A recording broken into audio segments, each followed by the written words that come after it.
Hi, Andy Beggs here from Arizona's 5th Congressional District. I'm back. This is my third video in a series of videos I'm doing with regard to the current continuing resolution. And the proposal, as I explained in the last video, is to keep the spending levels where they are, keep all the policies in place for 6 months, which would add actually $1.5 trillion in structural deficit to our national debt over that 6-month period. And you keep all of those horrible policies in place, funding Planned Parenthood, et cetera, in exchange for including something called the SAVE Act, which requires, in addition to the current federal law, would say, once again, you have to show proof of U.S. citizenship to vote in a federal election. Okay, that's what they want. And as I explained in the last video, the SAVE Act will be removed. That's not what's going to come back to the House after the Senate gets hold of our bill. And number two, we've already passed the SAVE Act, and we should be talking about the SAVE Act now. So what could you do instead? Well, you could have a spending pause. That's what the media calls it, a government shutdown. It's really a pause. And if you're concerned about that, you can do what I have suggested and have given to the Speaker, and actually others have done similar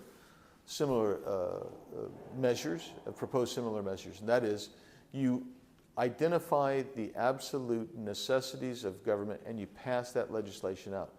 You send it out of the House over to the Senate. So the world would know that the Republicans in the House are going to fund TSA and FAA. We're going to fund CBP and ICE. We're going to make sure the border's secure. We're going to fund our military men and women. We're going to fund the contracts that are in place with DOD. We're going to fund the veterans, make sure the veterans are cared for. Already in laws is a continuation of Medicaid and Medicare and Social Security. That always keeps funding. You add those other things in there, and you're funding a significant portion of the government. And the other aspects of this is those who have the temporary slowdown, they are made whole as well at the end of that shutdown. But as I said in the last video, your leverage point goes away because the Speaker said he would never shut down the government. He would never have a temporary spending slowdown. And I'm producing at least with that option. Another option that you have is we've already passed 5 appropriations bills. And since I believe the number is well over 40 in the last, from 2010 to 2022, there were more than 40 continuing resolutions, which has led to this massive national debt that we have. Why not try to break the stranglehold that process has?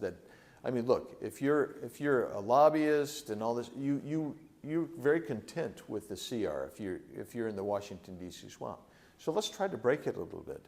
And so I suggested to the Speaker, and I thought this was going to take hold, is you take the 5 bills that we passed out, the appropriations bills, which fund almost 75% of the federal government.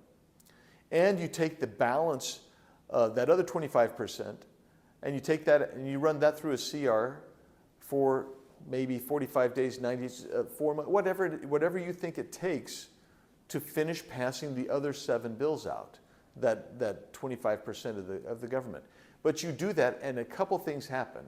First of all, you're getting rid of tons of bad policy. And also you're having control of the budget like we haven't had before. You are actually empowering Congress to do its job, and it's breaking the hold of the continuing resolution caucus. And that would be something that would be actually very worthwhile in my estimation. So those are just 2 of the options that I proposed and gave to the Speaker and urged him to do.